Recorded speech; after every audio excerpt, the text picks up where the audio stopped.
예, 오늘은 해수의 화학적인 성질에 대해서 알아보도록 하겠습니다. 프린트 36페이지 펴주시고요. 예, 우선 염분 보도록 하겠습니다. 염분. 예, 바닷물과 담수의 가장 큰 특징이 무엇이죠? 예, 바닷물은 짜고 육지에 있는 물, 담수는 짜지 않죠? 왜냐하면 이 염분 성분 때문에 그러는데, 염분이라고 하는 것이 무엇인지에 대해서 알아보자면, 해수에 녹아있는 주요 성분들을 우리가 염류라고 해요. 예, 염류라고 하는데, 해수 1kg 속에 녹아있는 염류의 그람을 총 그람수로 나타낸 것이 되겠습니다. 원래 100분위 단위인데, 얘는 1kg이니까 1000g이죠? 예, 그래서 원래 100%는 우리가 퍼센트라는 단위를 쓰는데 요 염류는 우리가 이렇게 공을 하나를 더 붙여줘서 퍼밀이라는 단위를 많이 썼어요. 예, 많이 썼는데 요새는 그거보다 훨씬 더 간단하게 PSU라는 실용 염분 단위를 쓰게 됩니다. 예, 그냥 바닷물에 전기를 꽂았을 때 얼마만큼 전기가 통하는지 그 단위를 쓰면 되는데 훨씬 더 측정도 간단하고 그래서 요새는 퍼밀보다는 PSU 단위를 쓰고요. 요새가 아니라 전 세계 평균 염분은 35 PSU 정도를 나타내게 됩니다. 예. 염분 중에서 가장 많은 양을 차지하고 있는 게 바로 염화 나트륨이죠? 그치? 화학식으로는 어떻게 될까요?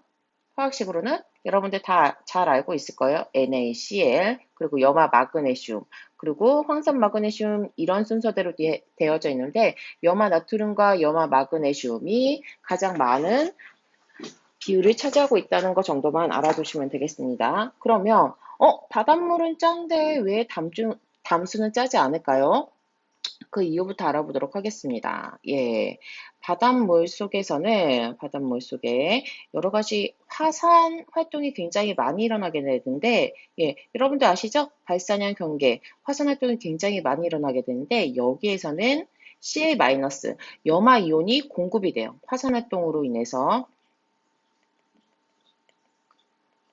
활동에 의해서 염화 이온이 공급이 되고, 그러면 나트륨 성분은 어디에서 공급이 될까?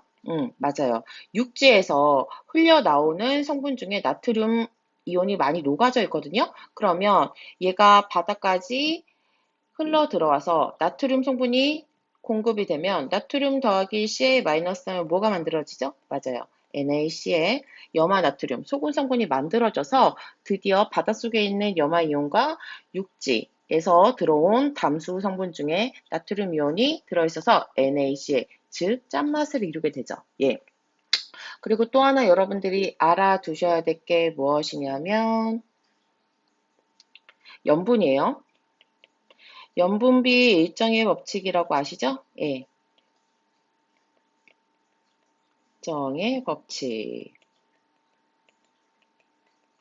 염류라고 하는 거는 요 염류, 녹아있는 성분들 자체고 염분은 무엇이냐면 예, 염류의 양이에요. 그지?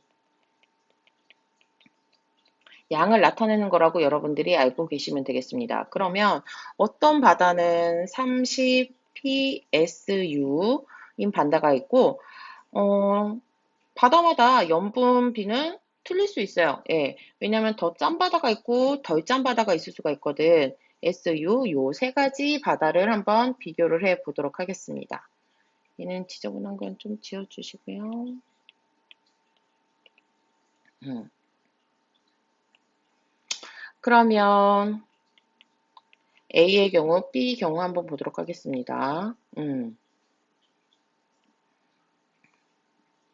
30 PSU인 곳에 염화나트륨이 3g이 들어져 있대. 3g이 들어져 있고 35 PSU에서는 3.5g. 그러면 45 PSU인 바다에는 몇 g의 염화나트륨이 녹아져 있을까요? 예. A에서는 전체 30 펌밀 중에 3g이 있으니까 10분의 1이 있는 거지? 그러니까 얘도 35분의 10g이니까 3.5가 돼야 되는 거고 3.5g이 들어 있어야 되는 거고 그러면 요 45 PUS인 바다에서는 45g 중에 얘가 10분의 1이 되려면 몇 g일까요? 맞아요. 4.5g이 들어 있어야 되겠죠. 예. 그러면 얘가 만약에 6g인 바다에서는 곱하기 2를 해주면 얘는 7g. 7g이 녹아있을 거고 여기는 4.5g, 9g이 들어있게 되겠죠. 이것이 바로 모든 바다에서는 염분비 자체는 틀릴 수 있지만 그 비율은 일정하다라는 법칙이 바로 염분비 일정의 법칙이 되겠습니다. 그 아래 보겠습니다. 바다마다 염분비가 다 틀리다고 했었죠? 예, 표층 염분의 가장 큰 영향을 주는 요인은 바로 증발량이에요. 바닷물이 증발이 많이 하게 되면 어떻게 될까? 바닷물이 증발을 많이 하면 훨씬 더 짜지게 되겠죠? 염분이 올라갈 수밖에 없어요. 또 하나 영향을 주는 건 비가 많이 내린대. 비가 많이 내리면 어떻게 될까? 소금물도 거기에다가 물을 더 추가하게 되면 짠맛이 덜해지게 되겠죠? 그러면 염분이 낮아지게 되겠죠? 그래서 여기 염분에 가장 큰 영향을 주는 요인은 증발량과 강수량이 있는데 어떤 양이 많아야 염분이 증가를 할 거야? 당연히 증발량이 많아야 염분량이 증발을 하겠죠? 예, 그러면 염분의 증가 요인부터 찾아보도록 하겠습니다. 우선 증발이 많아야 되겠지. 그리고 또 하나 중요한 거는 바다를 보면 바다의 중심보다는 바다의 연안 부분이 바다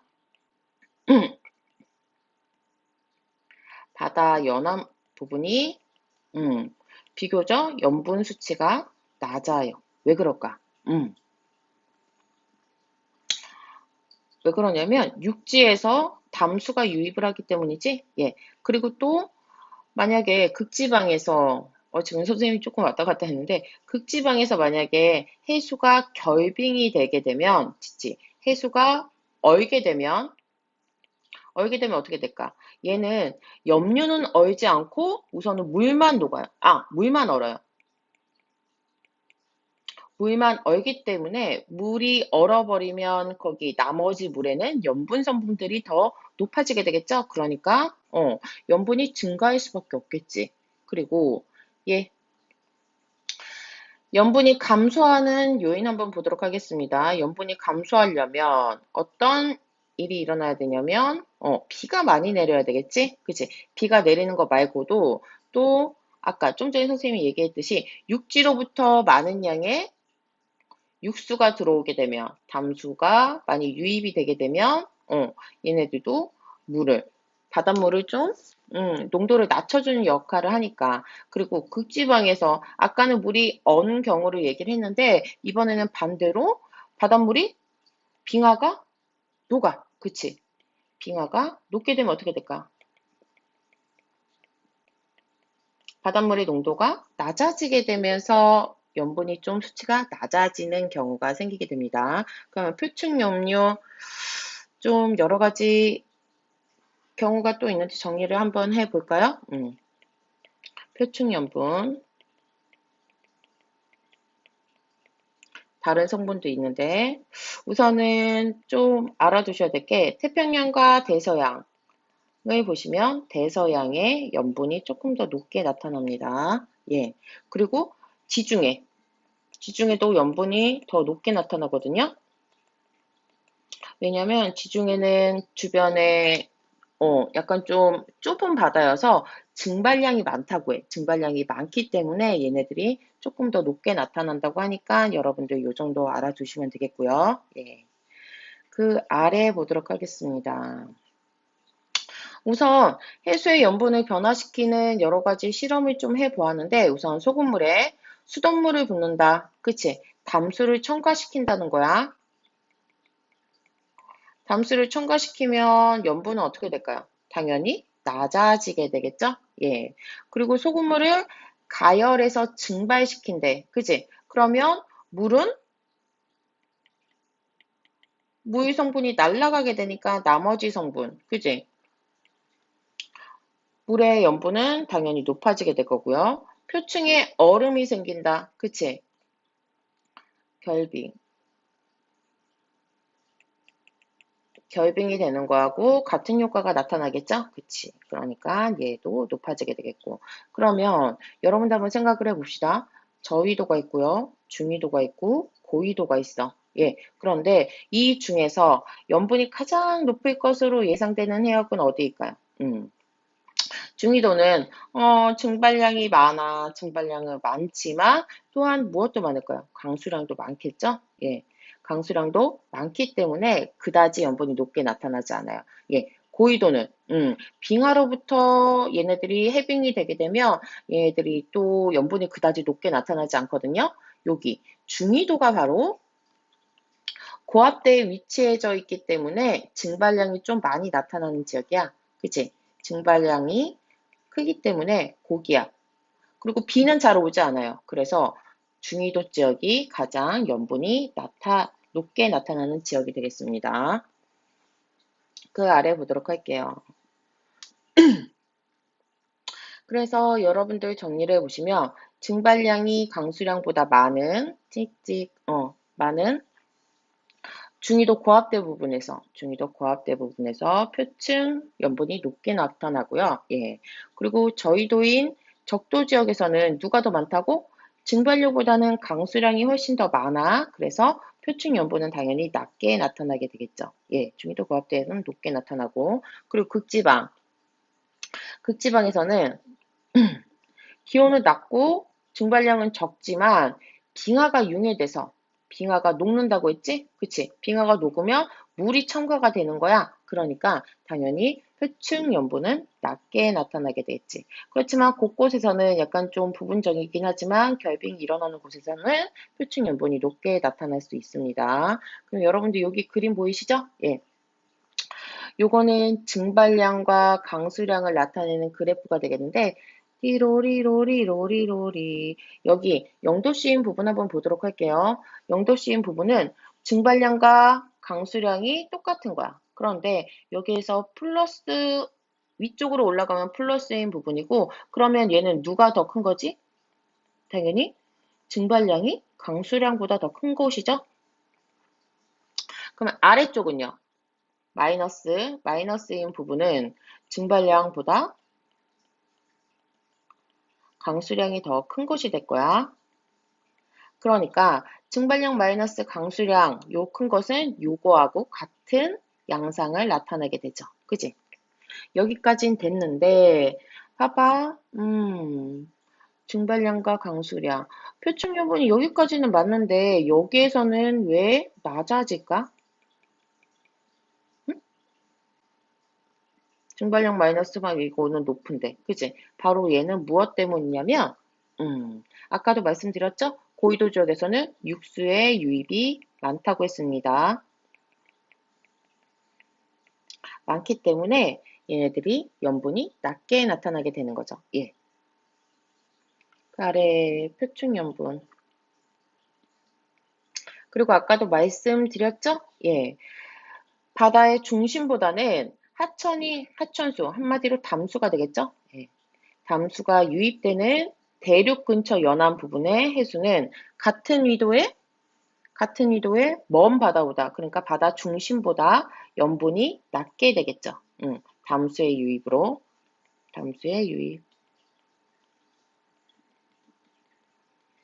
그럼 우리나라 계절별 염분 차이를 한번 알아보도록 할까요? 예.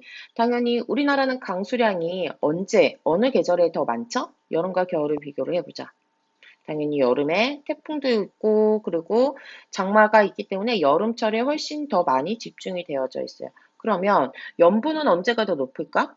염분은 어느 때가 더 높을까요? 강수량이 많으면 바닷물이 옅어지니까 당연히 여름보다는 겨울철에 염분 수치가 더 높을 거예요. 그리고 동해와 항해를 따지자면 우리나라는 동쪽보다는 서쪽이 낮기 때문에 거의 대부분의 육수는 어느 쪽으로 흘러가? 항해 쪽으로 흘러가게 됩니다. 그러니까 육지에서 바닷물들이 많이 유입하게 되는 항해 지역의 표층 염분이 낮게 나타나게 되겠죠. 예. 37페이지 보도록 할게요. 해수 내의 용종기체. 용종기체라고 하는 거는 물속에 녹아있는 기체의 양을 말합니다. 여러분들 우선 물속에 기체가 녹을 수 있을까요? 당연히 녹을 수가 있죠. 여러분들 요새 많이 마시는 탄산음료 있죠? 탄산음료에서 청량감을 많이 느끼는 이유가 바로 뭐야? 바로 이산화탄소가 녹아있기 때문이야. 그게 바로 탄산이라고 하죠. 예, 그러면 기체의 용해도부터 한번 알아보도록 하겠습니다. 예, 좀 지우고 갈게요.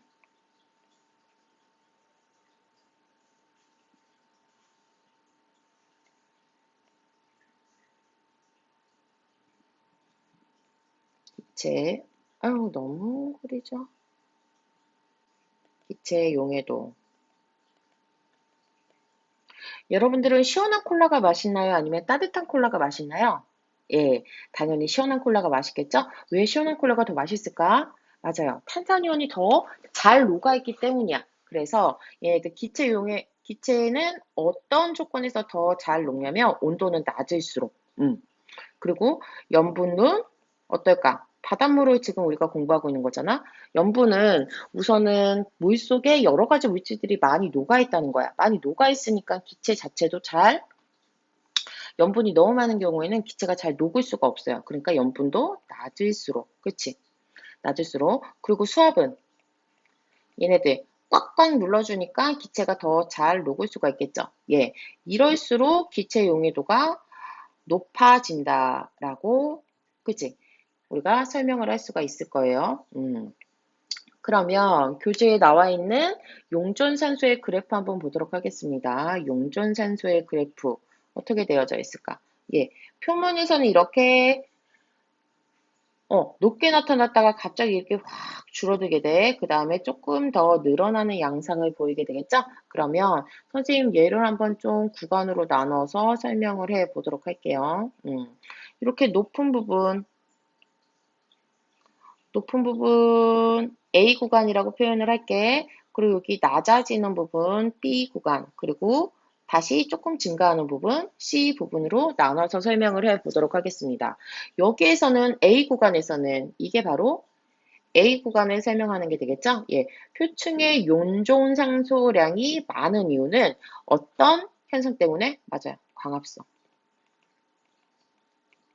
광합성으로 인해서 어떻게 O2가 공급이 되고 또 대기로부터도 바로 녹을 수가 있어. 두 공급이 되기 때문에 표층에서는 이렇게 높게 나타날 수가 있는 거죠. 예, 식물성 플랑크톤과 대기로부터 산소를 공급을 받고 있습니다. 예, 그렇지만 점점 깊어지면 어떻게 될까요? 점점 깊어지면 맞아. B 구간을 설명을 해보자면 얘네들 점점 햇빛의 양이 줄어들고 그리고 강합성보다는 이제 어떤 작용이 맞아요. 동식물들의 호흡작용 그리고 여러 가지 죽어있는 물질들 분해하는 데도 산소가 쓰이거든요. 그러니까 용존산소가 급격히 많이 사용되면서 갑자기 많이 줄어들게 되는 거죠. 예, 줄어들게 되는 거야. 그리고 저 깊어지면 희한하게 여기에서는 산소가 증가하게 돼요. 그치? 이거 거의 심해층이거든요.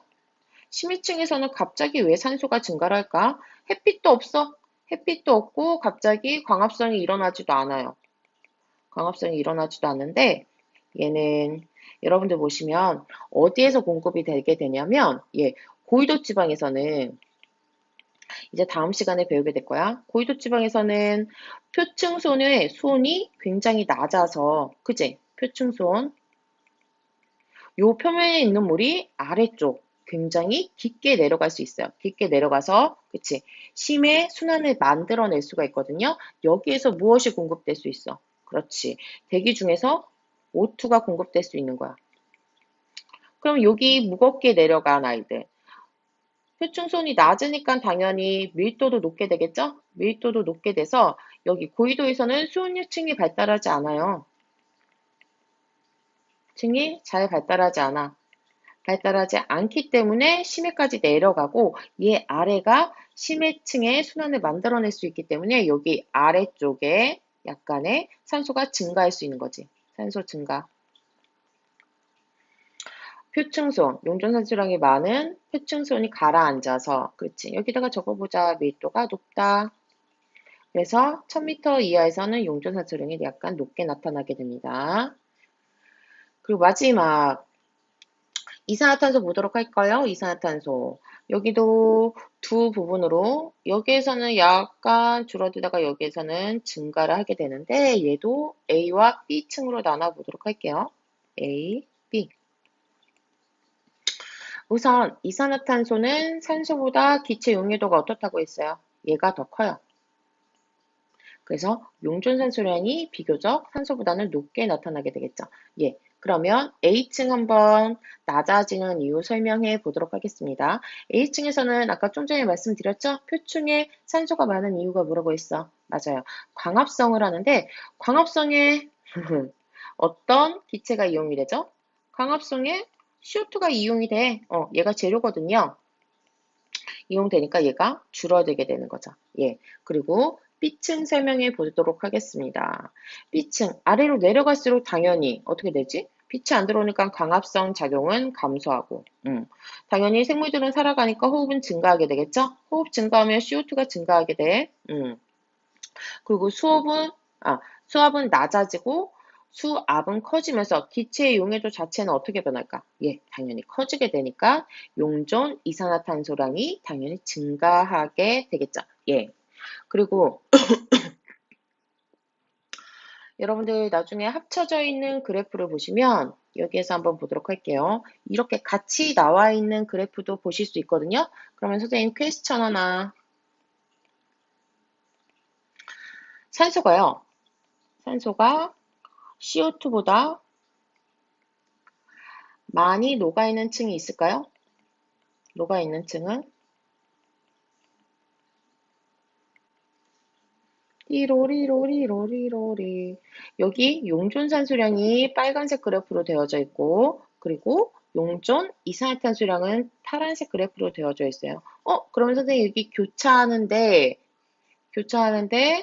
여기 위쪽은 빨간색 선이 더 오른쪽으로 가여져 있으니까 훨씬 더 양이 많은 거 아닌가요? 이렇게 생각을 하시는 학생들 분명히 있을 거예요. 그런데 여기 수치를 한번 보도록 합시다. 지구과학은 수치가 굉장히 중요하죠? 예, 용존산소량은 기껏 많아봐야 1, 2, 3, 4, 5, 6 이렇게밖에 안 돼. 그지? 그리고 그래서 가장 많은 부분은 이게 6이에요. 그런데 이산화탄소 보도록 하자. 가장 낮은 부분. 얘 가장 낮은 부분에도 벌써 44죠? 그치? 가장 낮더라 하더라도 산소보다 훨씬 더 많이 녹아있기 때문에 많이 녹아있는 층은 없다. 왜? CO2가 좀 전에도 말씀드렸습니다. CO2가 뭐보다? 산소보다 물에 훨씬 잘 녹기 때문이죠. 그치? 그러니까 여러분들은 수치를 정확하게 한 번 더 확인하는 습관 기르도록 하겠습니다. 오늘은 이렇게 해수의 화학적인 성질에 대해 배워봤고요. 다음 시간에는 물리적 성질 나가도록 하겠습니다. 수고하셨습니다.